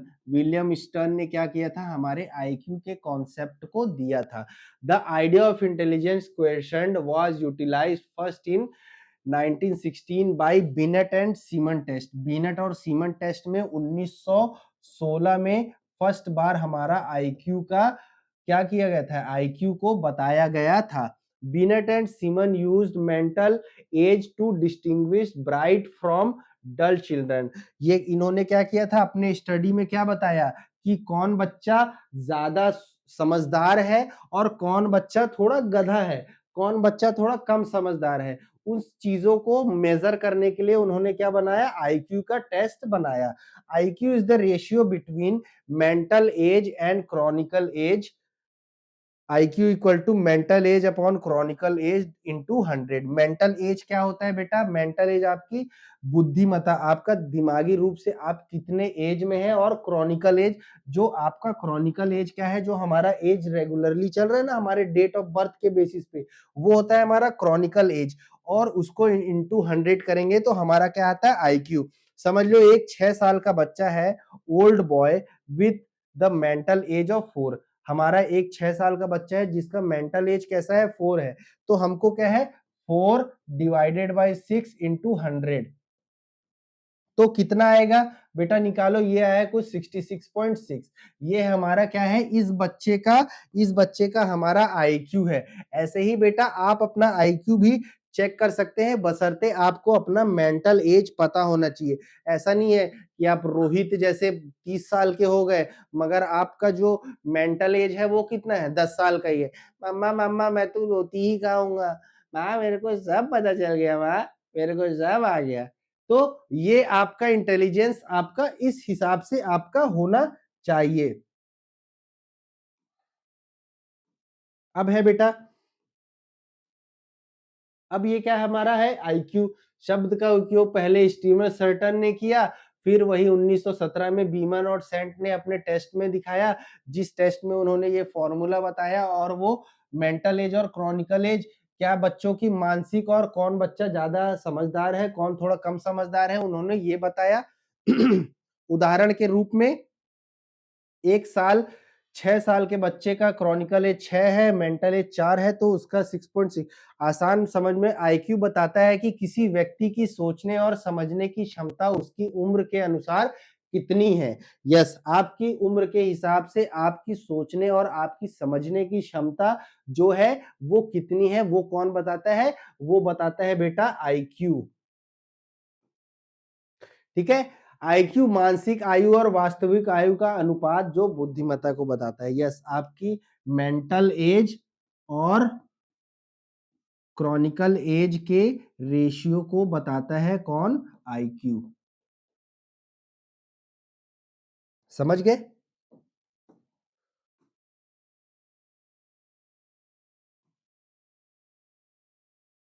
तो ये क्या है बेटा? ये हमारा classification of intelligence according to IQ. IQ के बेसिस पे ये क्या है? ये हमारे कुछ क्लासिफिकेशन है कि कुछ बच्चों का जैसे जैसे आईक्यू आता है, उस आईक्यू के बेसिस पे क्या है हमारा, क्या होगा, हम बच्चे को आईक्यू को मेजर कर सकते हैं। मतलब जीनियस है तो 140 से अबव, वेरी सुपीरियर है 130 से 140, superior, above average, average, dull, borderline, mild mental retardation, moderate mental retardation, several mental retardation, pro mental retardation. तो ये क्या है? कुछ हमारे आईक्यू के टर्म्स है जो हमारा आईक्यू बताते हैं। ये किस बेसिस में? ये वही वाला फॉर्मूला है, mental age upon chronical age into 100। इससे जो आता है ये हमारा इसको बताता है। और भी बहुत सारे टेस्ट है, बहुत सारे क्वेश्चनायर है जिसके बेसिस पे भी हम बच्चों के आईक्यू को मेजर करते हैं। और ये क्या कहता है? The individual those perform more than average of their age have IQ more than 100। जो अपने एज के अबव अच्छा काम करते हैं उनका आईक्यू क्या हो जाएगा? उनका 100 से ऊपर चला जाता है। And those perform less than average of their age have IQ less than 100। जिनके एज अपने एज के हिसाब से नहीं रहते उनकी यहाँ से नीचे आ जाएगी और ऊपर ऊपर चली जाएगी। समझ में आया बेटा? आया समझ में? अब बेटा मेन आपका इस लेक्चर में आने वाला है वो पार्ट जो आपको मैंने क्या बताया था, जो आपको मैंने समझाया था कि किस तरीके से हमारा क्या है, किस तरीके से हमारा जो मल्टीपल इंटेलिजेंस जो हमने क्या पढ़ा, जो हमारे क्वेश्चन में आया था, जो हमने क्वेश्चन में क्या देखा था, हमारा मल्टीपल इंटेलिजेंस हमने देखा था। क्या देखा था? हमने देखा था multiple intelligence by Howard Gardner. There are 8 types of intelligence. Howard Gardner ने कितने 8 प्रकार के इंटेलिजेंस बताए हैं, जिस बेसिस पे हमने क्या किया था, बच्चों के लर्निंग को हमने अच्छा किया था। The theory of multiple intelligence differentiate human intelligence into specific modalities rather than seeing intelligence as dominated by single general ability। ये क्या है, सिंगल जनरल एबिलिटी पे काम नहीं करते हैं, मल्टीपल इंटेलिजेंस पे काम करती है, जिसने हार्वर्ड गार्डनर ने क्या किया, अपने इंटेलिजेंस में बताया। Harvard gardener propose this model in the 1983 book frames of mind. Harvard gardener ने अपने बुक 1983 जो है क्या है, फ्रेम्स ऑफ माइंड में इन्होंने बताया मल्टीपल इंटेलिजेंस को 1983 में। तो क्या क्या है मल्टीपल इंटेलिजेंस हमारे, पहले बेटा हिंदी वाले आप लोग देख लो, मल्टीपल इंटेलिजेंस क्या है हमारा। हार्वर्ड गार्डनर के अनुसार बुद्धिमत्ता 8 प्रकार के होते हैं। इस सिद्धांत का मतलब है, यह सिद्धांत कहता है कि हर व्यक्ति की बुद्धिमत्ता एक ही तरह की नहीं होती, अलग अलग तरह की होती है।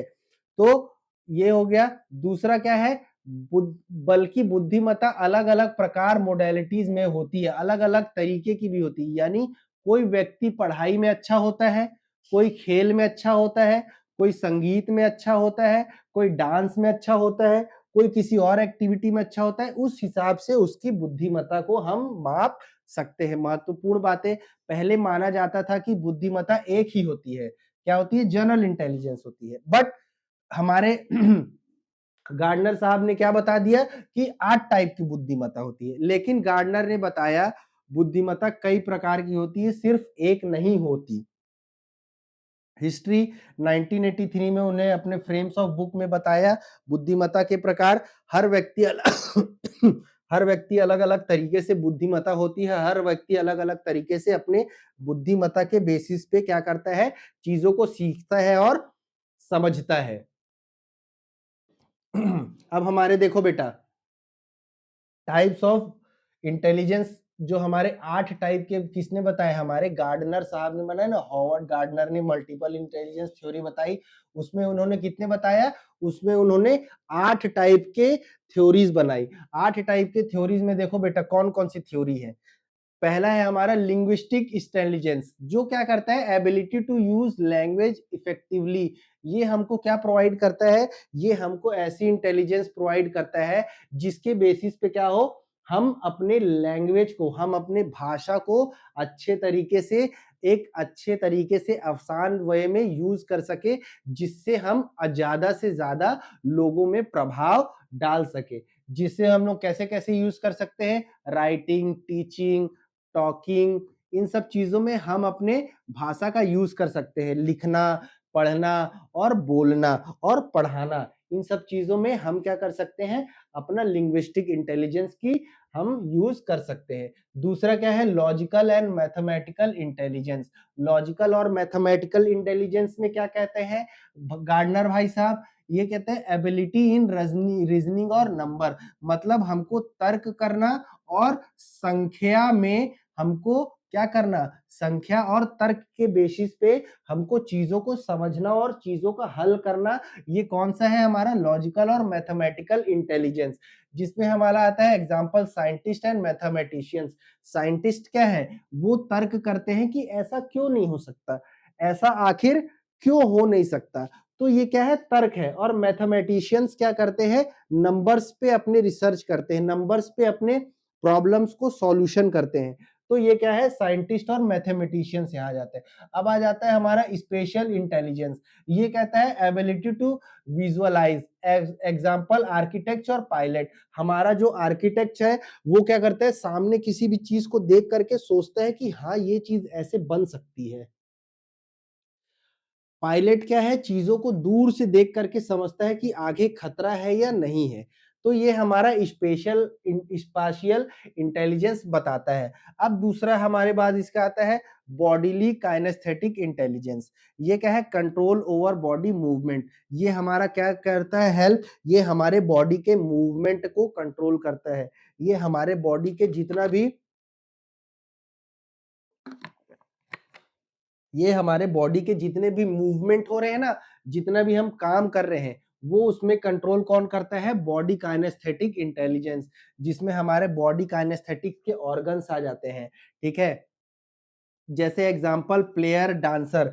कोई प्लेयर है वो कोई गेम खेल रहा है और डांसर है वो डांस कर रही है, तो वो अपने मूव्स को क्या कर रही है, कंट्रोल कर रही है, किसके हिसाब से, किसके हेल्प से, बॉडीली काइनेस्थेटिक इंटेलिजेंस के बेसिस पे। और प्लेयर अपने एजिलिटी को मेंटेन किया है, किस चीज को, अपनी एजिलिटी को, अपने बॉडी पोजीशन को मेंटेन किया है, किसके हिसाब से, बॉडी काइनेस्थेटिक्स के बेसिस पे। तो ये क्या है हमारा बॉडी काइनेस्थेटिक, क्या है हमारा, ये इंटेलिजेंस है। अब इसके बाद नेक्स्ट क्या आता है हमारा, हमारा आता है ये हमारा हमारा नेक्स्ट क्या है बेटा, हमारा नेक्स्ट है इंटरपर्सनल इंटेलिजेंस। अब इंटरपर्सनल इंटेलिजेंस क्या होता है, इंटरपर्सनल इंटेलिजेंस हमारा होता है एक दूसरे के बीच का रिश्ता, मेरा और आपके साथ का रिश्ता, मेरा और मेरे वाइफ मेरे गर्लफ्रेंड के साथ का रिश्ता, मेरा मेरे फैमिली के साथ का रिश्ता, मेरे मेरे दोस्त के साथ के रिश्ते को हम क्या बोलते हैं, हम बोलते हैं इंटरपर्सनल इंटेलिजेंस। अब बेटा इंटरपर्सनल इंटेलिजेंस के अंदर क्या क्या चीजें आती है, तो अंडरस्टैंडिंग ईच अदर, हम एक दूसरे के भावनाओं को, हम एक दूसरे के विचार को, हम एक दूसरे के थॉट्स को समझना हमारा क्या होता है, ये हमारा होता है अंडरस्टैंडिंग ईच अदर, जिसमें क्या है कोच और लीडर। अगर हम फिजिकल एजुकेशन की बात करें तो हमारा कोच, हमारा ट्रेनर और लीडर के हम क्या करते हैं, उसके भावनाओं को समझते हैं। हम जब उसके भावनाओं को समझते हैं तो हम अच्छे तरीके से चीजें सीख पाते हैं। हम अपने सामने वाले को देखते हैं, उससे सीखते हैं, तो हम एक दूसरे के भावनाओं को अच्छे तरीके से समझ पाते हैं।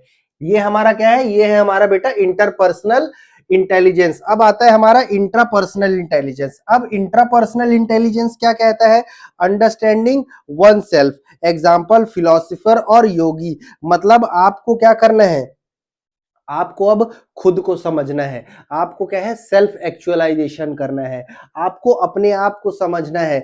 तो ये कौन से लोग करते हैं, ये फिलोसोफर और जो योगीज होते हैं ना, वो अपने आप को समझने के लिए क्या कहते हैं, अलग अलग टेक्निक यूज करते हैं। जैसे योगा में है ना, यम नियम आसन प्राणायाम प्रत्याहार धारणा ध्यान समाधि, समाधि का स्टेज जाने के बाद क्या होता है, आपका इंट्रापर्सनल इंटेलिजेंस बहुत डेवलप होता है। आप अपने आप को समझ जाते हैं कि मैं क्यों हूं, मैं इस दुनिया में आया हूं तो मेरे आने का कोई अर्थ है। ये क्या बताता है, ये हमारा इंट्रापर्सनल इंटेलिजेंस बताता है। अब उसके बाद क्या आता है हमारा नेचुरलिस्टिक इंटेलिजेंस। अब नेचुरलिस्टिक इंटेलिजेंस क्या होता है, ये ऐसा इंटेलिजेंस होता है जो हमको नेचर को समझने में हेल्प करता है, जो हमारे आसपास का इन्वायरमेंट है, जो नेचर है, उसको अंडरस्टैंड करना, उसको समझने में कौन हेल्प करता है, ये हमारा हेल्प करता है नेचुरलिस्टिक इंटेलिजेंस। जैसे एग्जांपल फार्मर और बॉटनिस्ट। फार्मर और बॉटनिस्ट क्या होते हैं, ये ऐसे पर्सन होते हैं जो किस चीज में हेल्प करते हैं, जो किस चीज में हमारा सहायता करते हैं, हमारे नेचर्स को ग्रो करने में, नेचर हमसे क्या चाहते हैं, नेचर को हम क्या दे सकते हैं। तो ये सारी चीजों को, सब चीजों को एक दूसरे से मिलाना, मेरे और उसके सोच को मिलाना, ये कौन हेल्प करता है, ये हेल्प करता है बेटा नेचुरलिस्टिक इंटेलिजेंस। और हमारा लास्ट आता है, हमारा लास्ट क्या है, ठीक है, ये हो गया। अब इसके बाद बेटा हम आगे बढ़ते हैं, हमारे क्या है, हमारे अलग अलग टाइप के इंटेलिजेंस। अब हमारा क्या है, बुद्धिमत्ता के प्रकार बाई हावर्ड गार्डनर के अनुसार जो है 8 प्रकार के हैं। भाषीय बुद्धिमत्ता, लिंग्विस्टिक, भाषा के सही उपयोग करने की क्षमता, उदाहरण लेखन शिक्षण। दूसरा है तार्किक गणितीय बुद्धिमत्ता, लॉजिकल मैथमेटिकल इंटेलिजेंस, तर्क करना और गणित में अच्छा होना, उदाहरण वैज्ञानिक और गणितज्ञ। तीसरा है दृश्य स्थानिक बुद्धिमत्ता, स्पेशियल इंटेलिजेंस, चीजों को मन में कल्पना करना और समझना, उदाहरण आर्किटेक्ट और पायलट। फिर चौथा है हमारा शारीरिक गतिशील बुद्धिमत्ता, बॉडीली काइनेस्थेटिक्स इंटेलिजेंस, शरीर की गतिविधियों को नियंत्रित करना, उदाहरण खिलाड़ी और डांसर, ये अपने मूव्स को कैसे कंट्रोल करते हैं, प्लेयर एक अपने बॉडी को किस तरीके से कंट्रोल करता है, वो क्या है हमारा शारीरिक गतिशील बुद्धिमत्ता। फिर नेक्स्ट हमारा आता है बुद्धिमत्ता के प्रकार, ये है हमारा भाषीय बुद्धिमत्ता इंटेलिजेंस, फिर ये है लॉजिकल मैथलिंग, फिर ये इंटेलिजेंस, ये है, ठीक है। तो ये है हमारे बेटा कुछ। अब आप आ जाओ बेटा हमारे कुछ जो हमने इंटेलिजेंस पढ़े थे। सबसे पहला क्या है हमारा, सबसे पहला है हमारा लिंग्विस्टिक। लिंग्विस्टिक क्या कहता है, it is the ability to use word effectively when writing और स्पीकिंग। हमारा वर्ड राइटिंग और स्पीकिंग जैसे reading, hearing, speaking, discussion, debating, writing में हमारा लिंग्विस्टिक इंटेलिजेंस काम आता है। अब नेक्स्ट क्या है हमारा, नेक्स्ट है हमारा लॉजिकल मैथमेटिकल इंटेलिजेंस। ये किस चीज में काम आता है, ये मैथमेटिकल इंटेलिजेंस में काम आता है। प्लस माइनस में काम आएगा, 1 से लेकर के 0 तक का जो हमारा सारा अल्फाबेट होता है वहां से काम आएगा। सो ये क्या करता है, it can improve problem solving, abstract problem doing, mental calculation and with numeric games among other. ये हमारे मैथमेटिकल थिंकिंग और रीजनिंग को आगे बढ़ाता है, ठीक है। अब नेक्स्ट क्या है हमारा, स्पेशल और विजुअल इंटेलिजेंस। विजुअल और spatial intelligence, it is the ability to present idea, visual, create mental images, perceive visual detail, draw and make sketches. ये हमारे किसी भी चीज को हम देख करके जो चीजें सीखते हैं उसमें काम आता है। Amy is really good at drawing at painting, ठीक है। एमी क्या है, हमेशा ऐसे अच्छी है ड्राइंग और पेंटिंग में। That's because her visual intelligence is quite high. इसके वजह से उसका विजुअल इंटेलिजेंस क्या है, बहुत हाई है। वो चीजों को देख करके कुछ अलग ही तरीके से चीजें सोचती है। उसके बाद हमारा नेक्स्ट क्या है, म्यूजिकल इंटेलिजेंस। म्यूजिकल इंटेलिजेंस क्या कहता है, म्यूजिकल इंटेलिजेंस हमको संगीत के माध्यम से सोचने में मदद करता है। क्या है, हमको गाना सुनते हैं ना दुख वाले, तो हमको हमारी पुरानी गर्लफ्रेंड याद आ जाती है कि एक ऐसी लड़की थी जिससे मैं प्यार करता था, आ जाती है ना याद कि अरे यार कितनी अच्छी थी। तो ये क्या है, संगीत और म्यूजिक आपको कौन कौन से आपके भाव को जगाने में, आपके इंटेलिजेंस को आगे बढ़ाने में मदद करता है। It is the ability to listen, sing, play instrument as well as analyse sounds in general. ये क्या करता है, हमारे भाव को भी जगाता है और उसके साथ साथ हमको लिसन, सुनना, गाना और बजाना भी सिखाता है किसी इंस्ट्रूमेंट को। It can improve singing, playing instrument, listening to music, attending concert. ये हमारे हमारे भाव संगीत के बेसिस पे हमारे इंटेलिजेंस को बढ़ाने में ये हमको मदद करता है। अब नेक्स्ट क्या है हमारा, बॉडी काइनेस्थेटिक्स। बॉडी काइनेस्थेटिक्स क्या है, हमारे strength, speed, flexibility, hand eye coordination, अलग अलग जो हमारे कंपोनेंट्स हैं, हमारे कौन से कंपोनेंट्स, हमारे बॉडी के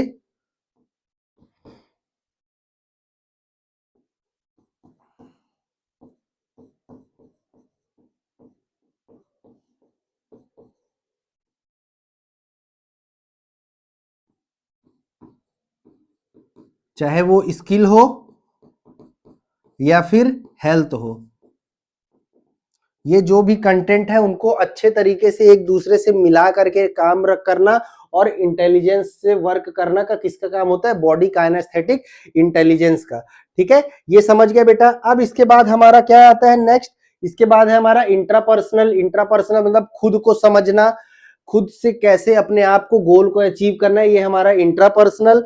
फिर इसके बाद क्या आता है हमारा नेक्स्ट, इसके बाद है हमारा इंटरपर्सनल, किस तरीके से हम आसपास के लोगों से रिश्ता अपना अच्छा बना सकते हैं, ये क्या है, इंटरपर्सनल। फिर फैक्टर अफेक्टिंग हमारे इन्फ्लुएंस को, कौन कौन से फैक्टर्स हैं जो हमारे किसको, इंटेलिजेंस को इन्फ्लुएंस करते हैं। पहला है हेरिडिटी और इन्वायरमेंट। आपकी हेरिडिटी, आपका वंश कैसा है, वो आपके इंटेलिजेंस को बहुत प्रभावित करती है। अगर आप किसी पढ़े लिखे घर से हैं, अगर आप किसी अच्छे परिवार से बिलोंग करते हैं, तो आपका इंटेलिजेंस कैसा, हाई होगा। वरना आपका इंटेलिजेंस बहुत नीचा होगा, आपकी सोच बहुत छोटी होगी, आप पढ़ाई लिखाई अच्छे तरीके से नहीं करेंगे। आपका एज, अगर आप क्रॉनिकल एज और मेंटल एज दो थे ना, तो आपका अगर मेंटल एज ज्यादा है, क्रॉनिकल एज भले ही कम है, तो आपका इंटेलिजेंस कितना होगा, आपका इंटेलिजेंस बहुत बढ़िया होगा। ठीक है। हेल्थ एंड फिजिकल डेवलपमेंट, आपका हेल्थ और फिजिकल डेवलपमेंट भी आपके इंटेलिजेंस में बहुत वर्क करता है। अगर आप फिजिकली डेवलप्ड है, अगर आप फिजिकली एक्टिव है, आप रेगुलर एक्सरसाइज जाते हैं, रेगुलर फिजिकल एक्टिविटीज करते हैं, तो आपका ब्रेन और आपका नर्वस सिस्टम अच्छे तरीके से काम करेगा और आपका इंटेलिजेंस आगे बढ़ेगा, नीचे नहीं आएगा।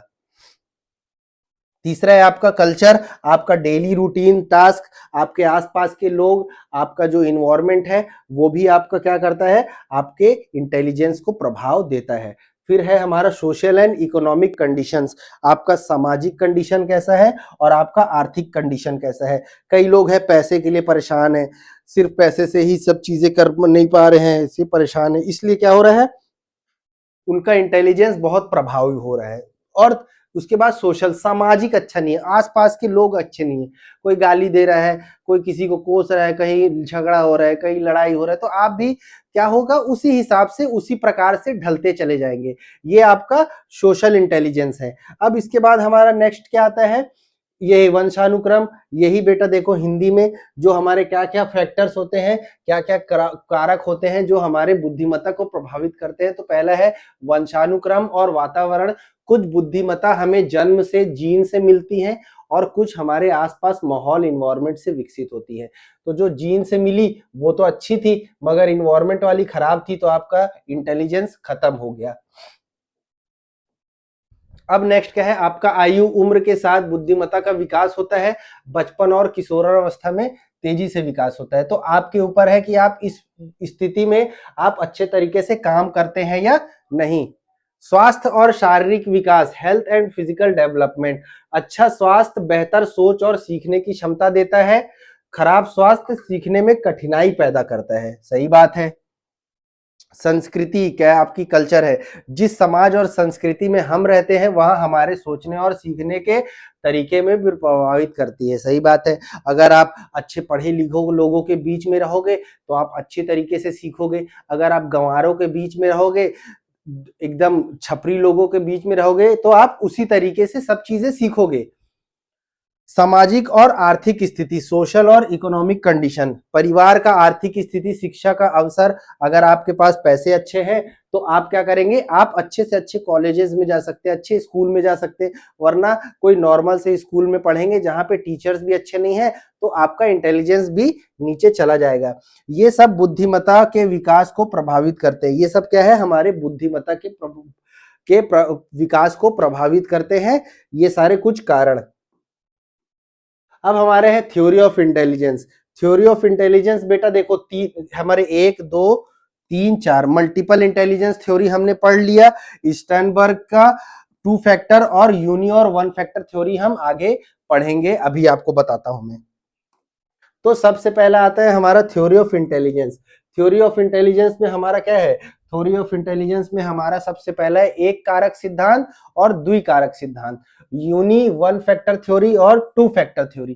तो 1 फैक्टर थ्योरी, एक कारक सिद्धांत क्या कहता है, इस सिद्धांत के अनुसार बुद्धिमत्ता एक ही होती है, यानी एक ही सामान्य क्षमता, जनरल एबिलिटी से सभी काम किए जाते हैं। तो हमारे इस किसमें, स्पीयरमैन ने कहा था ना कि 2 फैक्टर होते हैं। कौन कौन से, एक होता है हमारा जी फैक्टर और दूसरा होता है एस फैक्टर। ठीक है। तो जी फैक्टर और एस फैक्टर कैसे काम करता है, बट हमारा यूनी और 1 फैक्टर क्या कहता है कि सिर्फ जनरल एबिलिटी होती है और जनरल एबिलिटी के बेसिस पे ही हम सारे काम करते हैं, कोई हम दूसरा इंटेलिजेंस नहीं होता है। बट उसी जगह जब हम द्विकारक सिद्धांत पर आते हैं, 2 फैक्टर थ्योरी पर आते हैं, तो ये क्या कहता है, स्पीयरमैन ने दिया है इसमें, स्पीयरमैन ने दिया ना ये वाला G factor S factor. G for क्या है, जनरल, सामान्य बुद्धि, हर काम में काम आती है। और एस फैक्टर, किसी खास काम के लिए हम इसका एस फैक्टर का यूज करते हैं। अब बहुविधांत मल्टीपल इंटेलिजेंस थ्योरी जो हार्वर्ड गार्डनर के द्वारा हमने पढ़ी, जो हमको भाषा, गणित, संगीत, सामाजिक, म्यूजिक और काइनेस्थेटिक और भी सारे चीजें पे हमको किस तरीके से हमारा इंटेलिजेंस बढ़ता है, मिलता है, ये हमको कौन सिखाता है? हमारा हार्वर्ड गार्डनर साहब बताते हैं। अब स्टेनबर्ग के हिसाब से क्या आता है?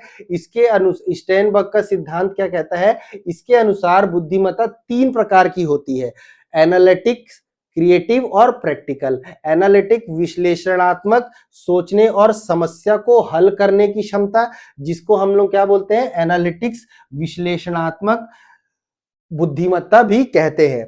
दूसरा है हमारा क्रिएटिव, रचनात्मक, नई चीजें बनाने और सोचने की क्षमता को हम लोग क्या कहते हैं? क्रिएटिव और रचनात्मक इंटेलिजेंस बोलते हैं। प्रैक्टिकल, व्यवहारिक जीवन में सही तरीके से काम करने की क्षमता को हम लोग क्या बोलते हैं?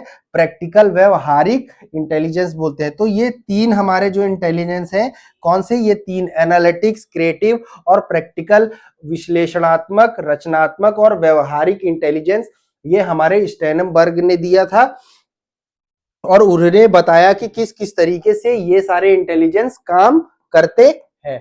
ठीक है, अब यूनिफैक्टर, टू फैक्टर मैंने आपको बता दिया बेटा, ये किसने दिया है? चार्ल्स स्पेयरमैन ने दिया है टू फैक्टर। टू फैक्टर कौन कौन से है? टू फैक्टर में हमारा क्या है? टू फैक्टर में हमारा एक है एस फैक्टर और एक है जी फैक्टर।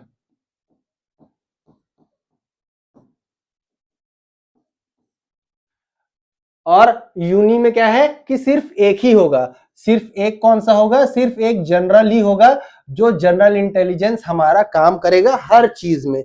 और स्पेयरमैन ने क्या बोला? एक जनरल फैक्टर है जो हर चीज में काम करेगा, और एस फैक्टर है जो हर चीज में काम करेगा।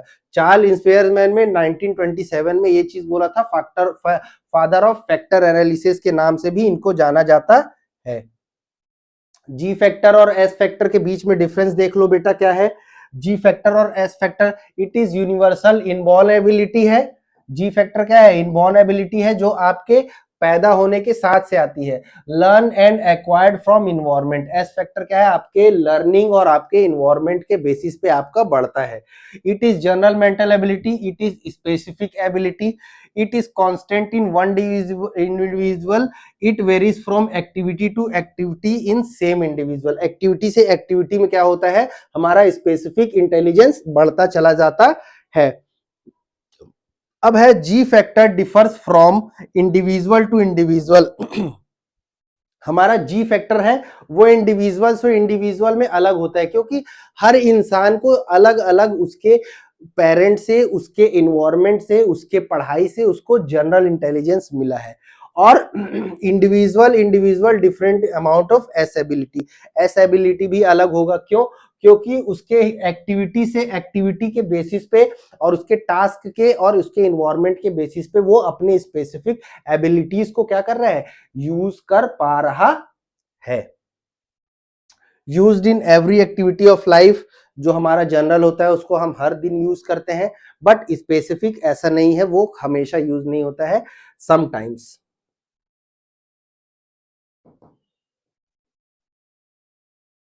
समझ में आया बेटा? अब थ्रस्टोन के 7 फैक्टर्स हैं। थ्रस्टोन ने क्या किया? थ्रस्टोन ने हमारे 7 फैक्टर ऑफ इंटेलिजेंस दिए। क्या कौन कौन से फैक्टर हैं? कौन कौन से फैक्टर हैं बेटा? हमारा the verbal factor found in test involving verb और कॉम्प्रिहेंशन। पहला है हमारा वर्बल फैक्टर, दूसरा spatial factor ability to imagine and object in space. हम क्या कर रहे हैं? स्पेशल हमने पीछे भी पढ़ा, हमने स्पेरनबर्ग में पढ़ा, हमने उसमें हार्वर्ड गार्डनर में भी पढ़ा कि स्पेशल हमारा फैक्टर है जो हमको क्या है? हमको ज्यादा चरित्रों, हमनो किस चीज के? इमेज के बेसिस पे, हमारो चित्र के बेसिस पे हमको सोचना सिखाता है। ठीक है। दूसरा है न्यूमेरिकल फैक्टर, नंबर्स के बेसिस पे मैथमेटिकल इंटेलिजेंस।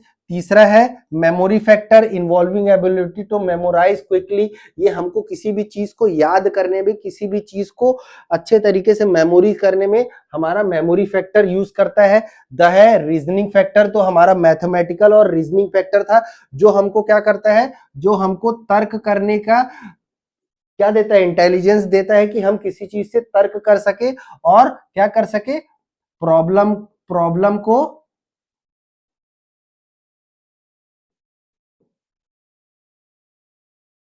सॉल्व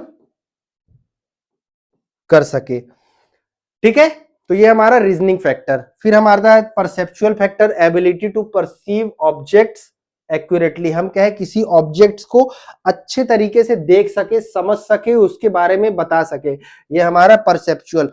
फिर प्रॉब्लम सॉल्विंग फैक्टर।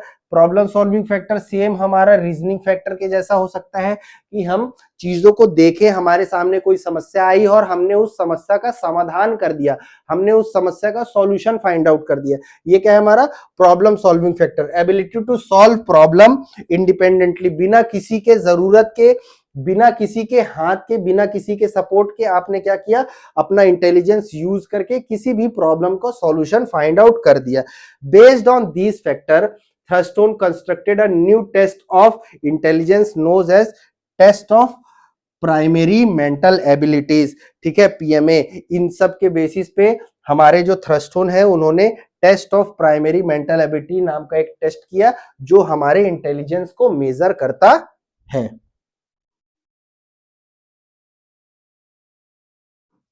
अब इसमें क्या है बेटा, नेक्स्ट हमारा देखो, इसी को हिंदी में थर्स्टोन के 7 फैक्टर ऑफ इंटेलिजेंस क्या है। पहला है वर्बल फैक्टर, भाषा को समझने और इस्तेमाल करने की क्षमता, जैसे पढ़ना, समझना, बोलना। दूसरा क्या है, स्थानिक फैक्टर, स्पेशल फैक्टर। ये क्या बताता है, ये हमको वस्तुओं को दिमाग में कल्पना करना, हमको इमेजिन करना, ये सब हमारा इस इंटेलिजेंस में आता है। दूसरा क्या है, नंबर फैक्टर, जो हमको जल्दी और सही गणना करने की क्षमता देता है, गणित के सवाल हल करने में हमको मदद करता है।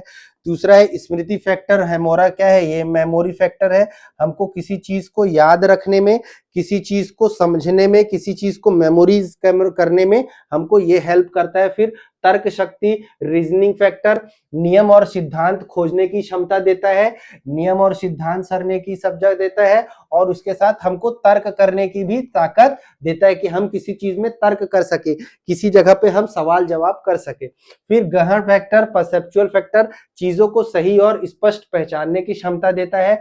हमने क्या दिखाया, मैंने आपको ये दिखाया, क्या है ये, कई लोग सर ये तो बैट है, इससे क्रिकेट खेलते हैं। अरे गधे, ये तो पेन है, इससे राइटिंग करते हैं। तो ये हमको क्या करता है, ये हमारा परसेप्चुअल फैक्टर है। और फिर हमारा समस्या समाधान है, खुद की समस्याओं को हल करने की क्षमता हमारा क्या होता है, समस्या समाधान, प्रॉब्लम सॉल्विंग फैक्टर। महत्वपूर्ण बात, इन सभी कारक के आधार पर थर्स्टोन ने एक टेस्ट बनाया जिसका नाम क्या था, प्राइमरी मेंटल एबिलिटी टेस्ट, जो क्या मेजर करता है, जो हमारा इंटेलिजेंस मेजर करता है, हमारा क्या मेजर करता है, हमारा इंटेलिजेंस को मेजर करता है। तो बेटा आप ये सारी चीजें मत भूलना, ठीक है, आपको ये सारी चीजें याद रहनी चाहिए। और देखो बेटा, आपके लिए मैं कितना मेहनत कर रहा हूँ, आपको कितने अच्छे तरीके से सारी चीजों का नोट्स दे रहा हूँ, आपको कितने अच्छे तरीके से सारी चीजों को समझा रहा हूँ। तो बेटा आप अगर अच्छे तरीके से और फिजिकल एजुकेशन को समझना चाहते हैं और आपको चीजें अच्छे तरीके से क्लियर करनी है, तो बेटा आप मेरे वीडियोस को देखें, आप मेरे चैनल को सब्सक्राइब करें, जिससे ज्यादा से ज्यादा आपको वीडियोस अच्छे तरीके से मिल सके। ठीक है बेटा, चलो तब तक के लिए ऑल द बेस्ट, आप अच्छे तरीके से पढ़ाई करिए। मिलते हैं हमारे अगले क्वेश्चन में पर्सनैलिटी के थ्योरीज के साथ और टाइप्स ऑफ पर्सनैलिटीज के साथ। ठीक है बेटा, तब तक के लिए चलो ऑल द बेस्ट।